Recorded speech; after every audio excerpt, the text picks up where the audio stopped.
नमस्कार, top 10 news में आपका स्वागत है। मैं हूं राम सकल यादव। आइए दिखाते हैं आपको आज की छोटी बड़ी आजमगढ़ खबरें। जिला से खबर है, जहां जीयनपुर कोतवाली क्षेत्र में मारपीट के एक मामले में पीड़ित ने स्थानीय पुलिस पर गंभीर आरोप लगाते हुए पुलिस अधीक्षक आजमगढ़ से न्याय की गुहार लगाई है। पीड़ित का आरोप है कि उसकी तहरीर के अनुरूप मुकदमा दर्ज नहीं किया गया और प्रभावशाली लोगों के दबाव में मामले की धाराएं कमजोर कर दी गई। पीड़ित जगन्नाथ गुप्ता का कहना है कि 4 अगस्त 2026 रात करीब 10:15 पर हिमांशु मुदलवाल, फकरे आलम और इसहाक ने पंखा लेने के बहाने अपने दुकान पर बुलाया। वहां गाली गलौज करते हुए उसके साथ मारपीट की गई। शोर सुनकर उनका पुत्र आदित्यनाथ मौके पर पहुंचा तो आरोपी जान से मारने की धमकी देते हुए फरार हो गए। पीड़ित का दावा है कि पूरी घटना सीसीटीवी कैमरे में कैद हो गई और उसका फुटेज पेन ड्राइव के माध्यम से पुलिस को उपलब्ध कराया गया है। साथ ही उन्होंने आरोप लगाया कि जिस वाहन से आरोपी घटनास्थल पर पहुंचे थे उसे भी मुकदमे से बाहर कर दिया गया। पीड़ित का आरोप है कि चौकी प्रभारी ने उनकी तहरीर के अनुरूप धाराएं नहीं लगाई और स्थानीय पुलिस विपक्षियों के प्रभाव में आकर मुकदमे की धाराएं कमजोर कर दी।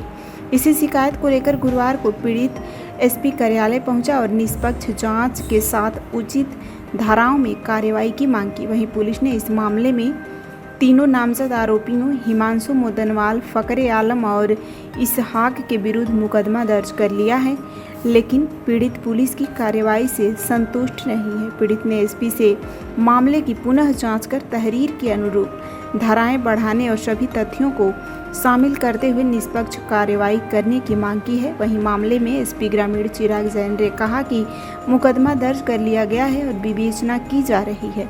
सीसीटीवी फुटेज के आधार पर साक्ष्य संकलन किया जा रहा है। कठोर कार्रवाई की जाएगी। क्या नाम है आपका और क्या है पूरा मामला? जगन्नाथ गुप्ता नाम है मेरा। घर अजमत का हमारा। थाना जीयनपुर जनपद आजमगढ़। क्या मामला हुआ था, क्या है पूरा मामला? 4 तारीख की रात में 9:53 पे हिमांशु मुदलवाल ने हम लोग को फोन किया कि चाचा हमको पंखा लेना है, रिश्तेदार हमारे घर आए हैं। हमने पर्ची जान के मैं अपनी दुकान पे आ गया और जब इनको पंखा दिखाया तो इन्होंने पंखा का ठोर दिखाई, फिर कहा कि आप इसका ब्लेड दिखाइए। तो हमने ब्लेड दिखाया। अब ब्लेड जब दिखाया तो उन्होंने ब्लेड को तोड़ दिया। तो कहा कहाँ प्लेट तोड़ रहे हो? तो एक आध 2 बार हो गया। फिर पीछे एक लड़का और आ गया, वो जंजीर लिया था। जंजीर में मनसा समझ गया कि तो मामला दूसरा कोई है। तब तक तीसरा लड़का आ गया, फकरे आलम और इसहाक और हिमांशु मुदलवाल, तीनों। तब जब मैं दुकान से खींच के लगे हमको मारने पड़ा। अगर मैं वहां से नहीं भागता तो मेरी हत्या हो जाती।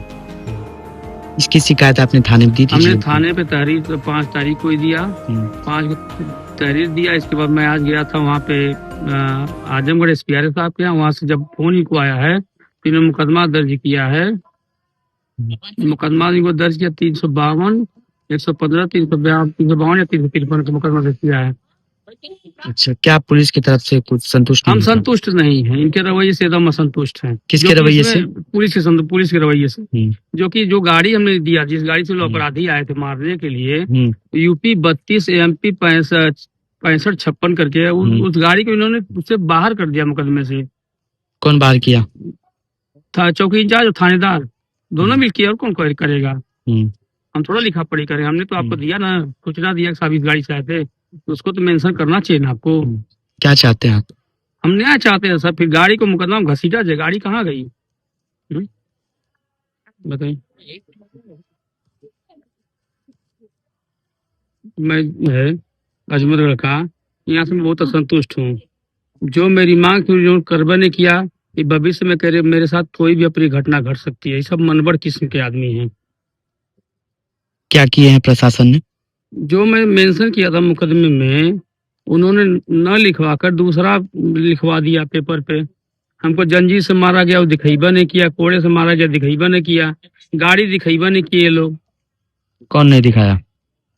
थाने चौकी इंचार्ज और थाने जो लिखा पढ़ी किया है उसने नहीं दिखाया। मैं तो पहले तहरीर में सब कुछ लिखा था। ठीक है सर, जीयनपुर थाना अंतर्गत अजमतगढ़ में एक वीडियो वायरल हुआ है जिसमें मारपीट करते हुए देखा जा रहा है। क्या है मामला उसमें? थाना जीयनपुर के अंतर्गत एक सूचना प्राप्त हुई थी, लिखित तहरीर प्राप्त हुई थी, जिसमें उनकी दुकान पर आकर, वादी की दुकान पर आकर 3 व्यक्तियों द्वारा मारपीट और गाली गलौज की घटना कारित करना बताया गया था। इस सूचना को तत्काल संज्ञान लेते हुए FIR दर्ज कर ली गई है। तीनों व्यक्तियों के विरुद्ध विधिक कार्रवाई की जा रही है। जो भी तथ्य विवेचना में प्रकाश में आएंगे उनके आधार पर अग्रिम कार्रवाई की जाएगी। सब पीड़ित का ये भी आरोप है कि जिस गाड़ी से आए थे अपराधी लोग मारपीट करने के लिए, उस गाड़ी को पुलिस ने हटा दिया है, उसका नाम अंकित नहीं किया गया, बलेनो गाड़ी बताया जा रहा है। विवेचना अभी प्रचलित है। विवेचक को निर्देशित किया है कि जो भी तथ्य विवेचना में आए, आसपास CCTV फुटेज भी देख लें, लोगों से पूछताछ कर लें और जो भी विवेचना में तथ्य प्रकाश में आए उनके आधार पर कार्रवाई करें। सभी सुविधाएं उपलब्ध हैं। यहाँ sports, horse riding, dance classes जैसी यूजफुल एक्टिविटीज तो होती ही हैं, साथ ही लाइब्रेरी, म्यूजिक और आर्ट एंड क्राफ्ट के थ्रू भी बच्चों की क्रिएटिविटी को स्पेशली बढ़ावा दिया जाता है। बच्चों को तकनीकी दुनिया से जोड़े रखने के लिए स्मार्ट क्लासेस, रोबोटिक्स और कंप्यूटर लैब्स उपलब्ध हैं। छोटे बच्चों के लिए अलग से प्ले सेट एरिया है और एक्टिविटी रूम की व्यवस्था है। सर्वोदय स्कूल में बड़ी क्रिकेट एकेडमी के साथ ही हेल्थ और वेलफेयर क्लब भी है, जहां पर बच्चों को सेहतमंद और खुश रखने की पूरी कोशिश की जाती है। 6th क्लास से गर्ल्स के लिए सेपरेट क्लासेस और बिल्कुल सुरक्षित स्कूल बस सर्विसेज, वो भी GPS के साथ सभी रूट्स के लिए अवेलेबल है।